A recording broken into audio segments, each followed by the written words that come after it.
Fala aí, pessoal! Seja bem-vindo a mais um vídeo aqui no canal. Vamos acompanhar as últimas notícias do São Paulo. O tricolor que volta a campo só no dia 16, agora jogando fora de casa contra o Grêmio pelo Campeonato Brasileiro. Então vamos ver essas últimas notícias e em breve eu estou de volta para comentar. Então, sem mais enrolação, vamos pro vídeo. Hora de falar sobre o São Paulo. Quero te contar que Rodrigo Nestor está perto de bater uma meta que pode garantir ao tricolor 25 milhões e 700 mil reais. Você vai lembrar que o Rodrigo Nestor havia sido emprestado ao Bahia no início dessa temporada. Logo de cara, por conta do empréstimo, o Bahia desembolsou 9 milhões e 400 mil reais. Ficou combinado que se o Rodrigo Nestor disputasse 25 jogos com pelo menos 45 minutos, ele seria comprado por 4 milhões e 800 mil dólares, que equivalem aos 25 milhões e 700 mil que eu disse agora há pouco. Pois bem, Nestor soma 21 partidas com a camisa do Bahia com pelo menos 45 minutos, restam apenas 4 jogos. Com a observação de que o Bahia ainda faz mais 12 partidas daqui até o fim do campeonato, uma delas contra o São Paulo, no dia 25 de outubro. Desde que chegou ao tricolor de aço, Nestor já disputou 40 jogos, com 6 gols e 6 assistências. Queria destacar que as duas últimas aparições do Nestor com a camisa do Bahia garantiram mais do que 45 minutos, o que aumentam essa expectativa. Ele tem jogado com mais frequência. Na derrota para o Botafogo, por exemplo, foi dele o único gol do Bahia no 2-1. Só para completar de vez sobre o São Paulo, lembrar que se o Nestor está perto de bater a meta, o Galopo, que estava emprestado ao River Plate, esse sim já será uma venda definitiva. O River Plate vai desembolsar mais ou menos 4 milhões de dólares para ficar com o meio-campista argentino. As polêmicas de arbitragem. Chegou a hora. Chegou a hora. Ei, ainda. As polêmicas de arbitragem do jogo entre São Paulo e Palmeiras continuam. A CBF, depois do São Paulo pedir, pleitear, divulgou as análises do VAR. E quem selecionou os trechos pra gente foi o Alexandre Silvestre.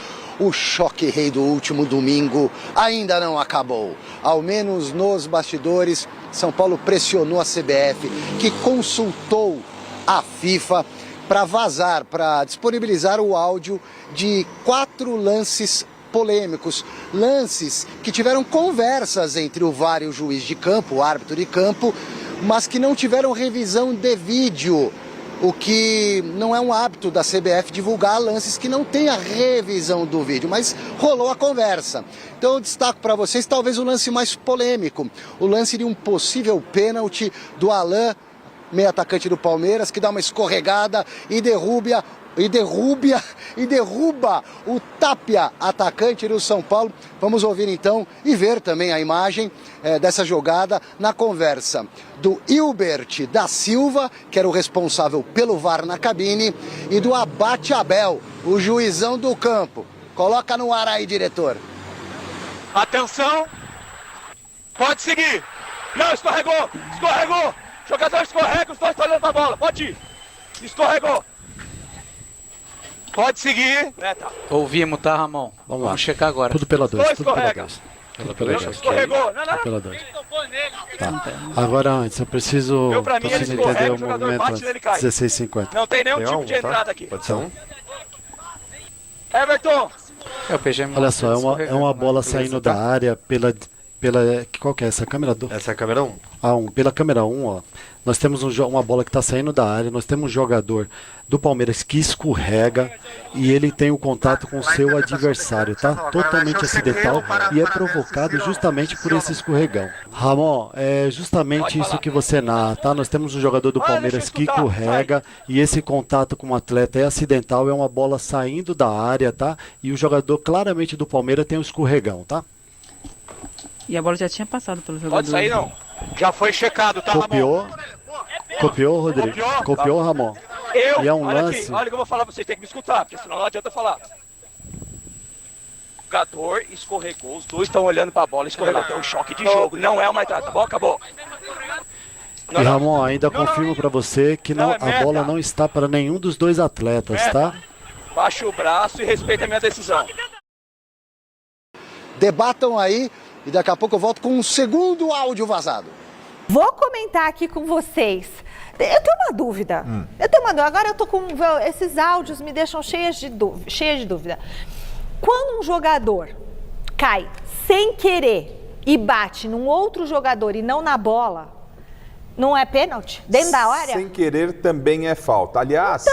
Aliás, observando a disponibilização desse áudio, eu pensei num primeiro momento quando ele escorregou. Eu achei que ele ia sair correndo do VAR para ver se o jogador tinha se machucado. Sabe quando o Theo cai? Você, pelo amor de Deus, o Theo escorregou. O cara do VAR fez a mesma coisa. Né? Escorregou. Eu falei, gente, coitado. Pelo amor de Deus. E ele desconhece a regra, né, Zé Paz? Sem querer também é falta. Ele foi numa direção errada, não é a direção da bola. Sem querer é falta. E quando ele fala que a bola não estava ali em disputa, quer dizer que o jogador dentro da área... Experimenta o jogador dar uma voadora no outro jogador dentro da área com a bola do outro lado, ver se o juiz vai dar o quê? Pênalti. Né? Então, só esse áudio já demonstra a incapacidade, porque esse é um erro primário, José. Desconhecimento de regras, Zé? Desconhecimento de regra. Completamente. Sem querer também é falta, sem querer também é pênalti. Você foi perfeito, Garrafa. E a visão do Ramon Abate-Abel, do árbitro de campo, ele estava de frente para a jogada, não tinha ninguém na frente dele. Isso aí é um pênalti para dar no campo. Não precisa nem do auxílio do VAR. Ele estava muito perto da jogada, não tem por que não ter marcado esse pênalti. E aí a gente escutando isso do VAR é uma loucura, porque o VAR ele corrobora com uma coisa que não existe. Então, assim, é por isso que esses caras são afastados. Demais, gente. Não dá para ter esse tipo de situação no futebol profissional. Até porque quando você olha ali o lugar onde ele cai, tá vendo onde tá a bola? A bola tá tão pra frente e ele cai, escorrega ou acerta o jogador que tá pra trás. Ele derruba claramente, independentemente, Michele, de ter ou não intenção. É isso. De ter ou não intenção, né? Ele derruba o atacante, o jogador de São Paulo, o pênalti marcado, o Ramon Abate-Abel. Eu gostaria que ele tentasse explicar por que ele não deu esse pênalti. Não tem explicação. Então, mesmo que ele achasse que escorregou, bateu no jogador adversário, não acertou a bola, é pênalti. Claro. Ué, eu sei isso. Agora o Silvestre continua em frente ao CT da Barra Funda, porque tem mais um lance analisado pelo VAR que merece também nossa atenção por aqui, né, Silver? Tá contigo. Completar o raciocínio aí da turma da bancada, o Hilbert da Silva, que é o VAR, ou foi o VAR desse choque rei, e o Abate-Abel, o juiz de campo, já foram denunciados no STJD. Vão ter de dar explicações, não é nem por conta de má interpretação, eles erraram a regra do jogo. Enfim, já estão afastados também pela comissão de arbitragem. O outro lance é a possibilidade de expulsão do Andrés Pereira naquela dividida com o Marcos Antônio. O Andrés Pereira veio por cima, mas atinge a bola, o pé dele gira junto com a bola, acerta a sola da chuteira na canela do Marcos Antônio, depois o pé desce até o chão na inércia. Era para expulsão, não era para expulsão, não foi dado o cartão vermelho, mas o VAR conversou com o juiz de campo, vocês vão ver e ouvir agora. Um jogador que toca na bola e para no ponto de contato. Se eu quero ver se é pé com pé. Mostra uma outra imagem. Ele até raspa na canela, tá. E o contato posteriormente, o contato mais forte é embaixo. Tá? Tem um contato que não é pleno na canela e posteriormente o contato embaixo junto com o pé, tá? Número 8, tá? Cartão amarelo. Deixa eu ver esse lance em velocidade real. Deixa eu ver em velocidade real. Não, 16. 16 segundos. A gente tem canela dele. Você quer que eu faça? Cala a boca. Por favor. Deixa eu dar uma olhada se não é um lance que ele... Calma. Se ele despreza a disputa da bola e vai por cima, tá? Mas você vê o jeito que tá, é assim. Ó, vamos anotar, mas você vê a complexidade que é o futebol brasileiro. Você vê, não dá paz. Não dá paz. Você vê o que é a complexidade do futebol brasileiro? É pé com pé, a intensidade média, seguimos, tá? Difícil, né? Não foi com as dois, o cara caiu e escorregou. Com a temeridade, tá? Mas daí pisa na bola pra tentar jogar, o jogador tudo checado aí, número 8, identidade confirmada do cartão amarelo. Esse já é um lance discutível. Eu não daria cartão vermelho, mas teria dado sem dúvida o pênalti. Mas é um lance mais subjetivo e tem dirigentes do São Paulo que também foram denunciados no STJD, além do árbitro de campo e do VAR no choque rei. O Rui Costa, diretor de São Paulo, e também o Belmonte foram denunciados por ofensas à arbitragem, discurso de ódio, alguma coisa nesse sentido, vão responder por isso e podem pegar até 180 dias de gancho. E tem personagem palmeirense também denunciado no STJD, mas aí é problema. Vou passar essa bola para o Thiago Salazar, que vem já para falar do Palmeiras. E se der tempo, eu retorno com mais um pouquinho de Tricolor Paulista. Gente, quero que vocês comentem aí o que o VAR falou, do... Você viu que ele falou do Luciano? Como é que é? Ah, Luciano, como é que é? Luciano, você reclama até de ter nascido, o Abate Abel falou bem. E o Luciano reclama bastante. Ele reclama. Nossa senhora, ele reclama aí o Ramon Abate Abel acertou. Acertou. Aí, Ele acertou mais. isso não tem polêmica. Ele acertou, que o Luciano reclama. Depois que inventaram tá ruim, nada tá bom. Exatamente. Mas ele foi atingido, né? Não, mas sabe o que eu acho, ô Michele, desses áudios Mas que ele vieram reclamou do com VAR? razão no lance. Reclamou com Se razão. tiver o lance aí, não tem. Imagina Assim, você não pode ver o tomar aquela lance entrada. em câmera lenta. Porque em câmera lenta aí dá pra discutir, o lance tem que ser na velocidade que aconteceu. E aí o Andreas Pereira, na minha visão, passou um pouco do ponto. Não foi maldoso, não foi na maldade, foi um acidente que aconteceu, mas num acidente você também tem que tomar o cartão vermelho. Veio com o pé por cima, Zé. Veio com o pé por cima. Assumiu o risco. Não tem o que falar, não tem o que falar. Pegou na canela, depois pegou no pé. Não tem, gente. Não tem o que falar. O Marcos Antônio toca só na bola, ó, só bola. Ó, dá uma olhada, ó, o toque dele, ó, só bola. O Andreas Pereira passa pela linha da bola. Se teve ou não teve intenção, isso não interessa. Isso. Interessa que é vermelho. Vermelho. E não sei, a gente não mostrou, né, o áudio, mas tem o lance lá pra mim do Gomes também, que também devia ser expulso. Eu acho que o Gomes ali também foi sem querer, mas o sem querer também é falta. Uma coisa que eu acho, Michele, é uma loucura esse áudio do VAR, né? Porque o VAR vai narrando o jogo pro juiz. Como é que esse homem tem serenidade pra ainda apitar o jogo? Porque eles vão cantando cada jogada, aí vai, volta, não sei o quê. Mas eles se preocupam com o jogador, né? Se preocupam, né? Meu Deus do céu, Escorregou. Nossa, eu falei, meu Deus do céu. Senhor amado. A arbitragem foi desastrosa. Muito ruim. O que é estranho nesse jogo, o que é suspeito, é que ele, principal árbitro do país, toma decisões estapafúrdias. Essa é a principal. E aí dá para entender, primeiro, por que o chefe dele, o Rodrigo Sintra, não quis a suspensão primeiro e por que a CBF e o Rodrigo Sintra batalharam tanto para não divulgação do VAR. Porque ela expõe o Ramon Abate Abel na seguinte situação: o principal árbitro do país não sabe a regra do jogo. Porque o escorregão, a questão involuntária, ela não elimina a falta. Isso não é uma falta, é uma baita falta. E ao expô-lo, já que a gente acabou de ver, ele está, de fato, comprometido, né? Em termos de desconhecimento da coisa básica com a qual ele trabalha, a regra do jogo, né? E isso agora, desvendado, né, a questão dos áudios, aí tem acho que dois aspectos. Além da incapacidade do Ramon Abate Abel de, inclusive, interpretar a regra do jogo, em alguns momentos, não só nesse, esse é o principal, a submissão do árbitro do VAR. E aí nós vamos chegar lá, os dois foram até denunciados lá no STJD. Porque tudo que a gente vê do balaio de erros no futebol brasileiro, a gente até percebe onde estão as fraquezas. Nesse caso, no caso do jogo do Morumbi, é completamente fora da curva. Completamente fora da curva de tudo que a gente tem visto. Não teve a participação do VAR em nenhum momento.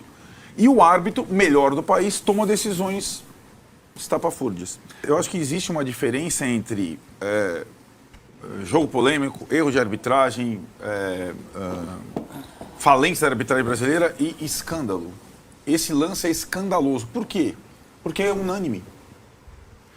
Quando a gente discute lances de futebol, normalmente, não, deveria ter voltado. Não, eu acho que foi, eu acho que não foi.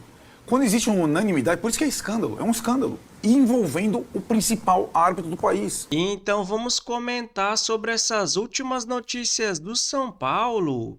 E o Tricolor anunciou novas práticas de transparência. Então, a partir de agora, o clube começará a divulgar os valores das transferências, como é feito no balanço anual. O clube também se compromete a emitir um relatório financeiro a cada 45 ou 60 dias. uma medida muito importante.